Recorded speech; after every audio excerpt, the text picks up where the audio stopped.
Hello everyone and welcome to Kaji's channel. So sa video na to, pag-uusapan natin ang basics ng zero. So isang feature ng zero ang pag-uusapan natin ngayon, and kung interested ka, please keep on watching until the end. Do not skip para wala kang ma-miss na tips and tricks na i-share ko throughout the video. So without further ado, let's get started!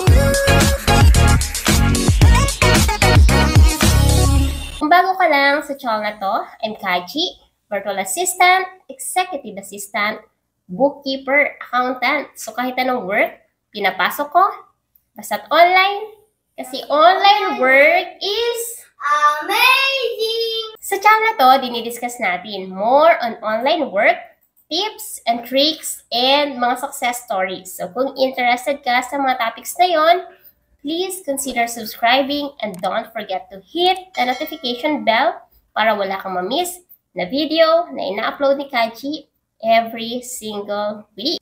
Okay, so ngayon naman, ang gagawin natin is to update yung existing chart of accounts dito sa zero. So once kasi na mag-create ka na ng zero account and naselect mo kung anong type ng industry yung sa client mo, pwede yung e-commerce, pwede yung retail, pwede yung education and training, pwede yung financial services, insurance services, etc. Okay? So, kapag nag-select ka ng industry, meron na yung default na chart of accounts is zero. So, meron kang two options. Number one is to use that default chart of accounts, or number two, to edit and update yung existing chart of accounts or to totally replace that. So, punta tayo sa accounting and then chart of accounts. Okay? So, pwede natin i-remove ito para makita na natin. So, as you can see, sabi ni Zero, you're using the service organization chart of accounts. So, yun yung binemention ko kanina. So, kung ano yung industry na sinelect natin kanina, yun yung magiging chart of accounts niya. So, meron siyang marami. So, meron tayong 57 dito. So, kung gusto mo yung gamitin, pwede naman. Or kung gusto mo siyang i-update, for example, gusto mong i-update yung code, pwede. So, click mo tong, for example, ito, prepayments. Click mo yan. Change mo yung code, pwede. Type ka ng mga number dyan, ganyan. Let's say 1, 2, 3, 4. Or pwede siyang combination ng number and letter. And then, pwede mo rin baguhin yung tax rate niya, and so on. So, for this example, okay na ako dyan. So, hindi ko siya binago. And then, ngayon is, for example, Kaji, meron na kasi akong existing chart of accounts na ginagamit ko sa mga clients ko. Ano yung pwede kong gawin? So, kung meron ka ng existing chart of accounts, pwede kang mag-import. And then, pwede mo siya i-browse dito. And then, i-upload mo. Okay? So, for example, mag-create tayo ng, or mag-upload tayo ng chart of accounts. So, una, kailangan mong i-make sure na yung file na i-upload mo ay sumusunod kung paano yung format ng chart of accounts ng zero. So, meron tayo dito yung example file na pwede mong i-download to make sure na yung format ng chart of accounts mo ay tama. Okay? So, for example, okay? So, ito yung downloaded chart of accounts ng zero. Okay? So, lahat po ng mayroong asterisk dito, meaning required siya. So, required yung code, yung name, yung type, yung tax code. Ito namang iba is hindi na siya required. Okay? So, sa code is ito yung mga number kung paano mo ina-arrange yung inyong chart of accounts. So, pwede mo siyang i-arrange by type. So, for example, pag sinort natin to, data, sort, type. Ayan. So, kung makikita mo dito, lahat ng expense, nagsisimula siya sa 6. Lahat ng liability is nagsisimula naman sa 2. So, ito kasi is liability din itong accounts payable.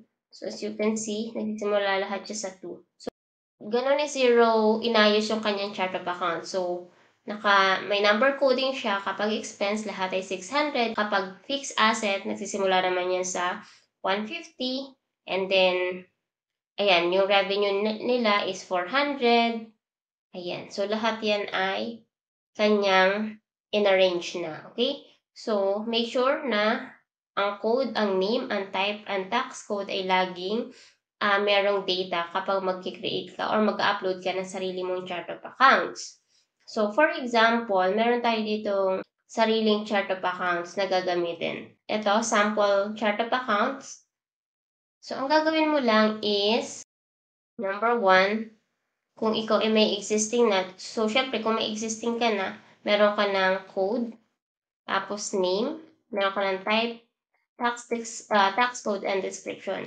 So ito pong dashboard, ibig sabihin, kapag nakanote to, ibig sabihin, hindi mo siya need sa dashboard. So ito kasi yung dashboard. So kapag naka-yes po ito, meaning makikita siya dito. Sa gilid na to. Okay?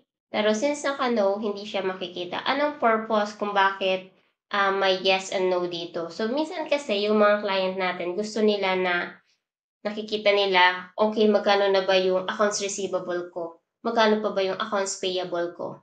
So, mas prefer nila na nakikita nila yan agad-agad sa dashboard without going sa balance sheet and PL report. So, ito namang expense claim, ganun din, makikita mo rin siya dito sa dashboard kasi ang ini-enable lang ni Xero to make payments ay yung mga bank and credit cards. Pero kapag hindi siya bank and credit card, hindi siya makakapag-create ng payment. For example is, meron kang bill na kine-create and then sabi ni client mo, binayaran ko yan through my personal fund. So, hindi mo siya mababayaran sa bills kung hindi mo to i-yes. Okay, so make sure na naka-yes to. Pero hindi naman laging required yan. So later, kapag actual na, dun mo lang malalaman kung, okay, kailangan kong enable payments to. Ito dapat no. So ngayon, kung gusto mo is naka-default no sa lahat, pwede, walang problema. Kasi later, pwede mo pa yung mabago. Same sa expense claim. So you don't have to worry kung sa ngayon is medyo nalilito ka na. Okay? So again, no need to worry kung yes or no to.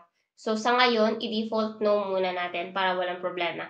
And then later on, kapag gumagawa na tayo ng actual cases or actual bookkeeping, dun lang natin malalaman kung yes or no ba siya. Okay? Okay, so ngayon meron ka ng information and alam mo naman na sumusunod to sa format ng Xero. So, you can now upload ito. So, yung balance po is pwedeng mayroon, pwede rin namang wala. Okay, so for this example, wala tayo. So, let's try to upload itong sample COA ko. So, para mapakita ko kung paano tayo mag-upload ng chart of accounts sa Xero. So, make sure, number 1, is naka-CSV format siya.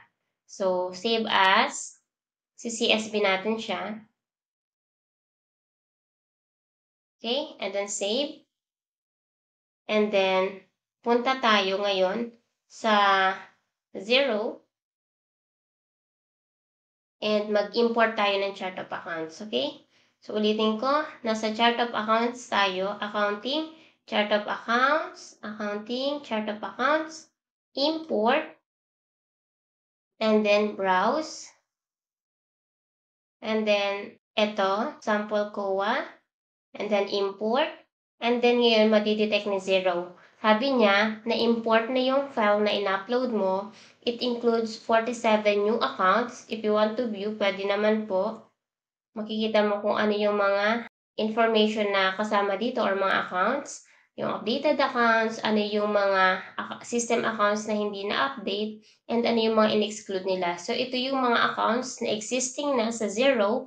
And then, since wala siya doon sa chart of accounts na in-upload mo, i-exclude na siya automatic ni Xero. So, you don't have to worry about it naman, okay? So, kung gusto mo makita kung ano yung mga in-exclude niya, i-view mo lang, ayan, makikita mo. Okay? Ganon dito, yung mga hindi daw na-update, kasi system account siya. So, bank valuation, realized currency gains, and realized currency gains. Yung mga account na na-upload, ayan. Okay? And then, confirm. Kapag clinic mo yung confirm na yan, ma-update na yung inyong chart of accounts. So, punta ulit tayo dito sa chart of accounts. So, sa chart of accounts, meron diyang iba't ibang tab. So, meron tayong add account. Kung gusto mo mag-create ng isang, let's say, okay, Kaji, na-set up ko na yung chart of accounts ko. Okay na ako, ay, meron pa palang pinapa-add si client. For example, habang gumagawa ka ng bookkeeping mo, may pinapa-add si client mo. So, pwede kang mag-add ng account individual. So, for example, add account. Select mo lang yung account type. Kung current asset ba siya, fixed asset, liability ba siya, equity, revenue, or expense siya, or direct cost. Okay? So, select mo lang yun. So, for example, expense. And then, maglalagay ka lang ng unique code, let's say 9,000. Ayan, so sasabihin naman ni Zero kung yung 9,000 is available pa. Eh kung ilagay ko dito 1,2. Sabi ni Zero, hindi na siya available. Kaya, yung code is hindi siya maduduplicate dito. So, kasi i-inform ka ni Zero kung available pa ba siya or hindi na. And then, yung name is a short title for this account. So, katulad siya ng accounts receivable, advertising expense, or for example, ito sabihin natin, directors remuneration, which is salary ng director. So, okay. And then, pwede kang mag-add ng description, which is optional naman. So, salaries of the director. For example lang. Okay?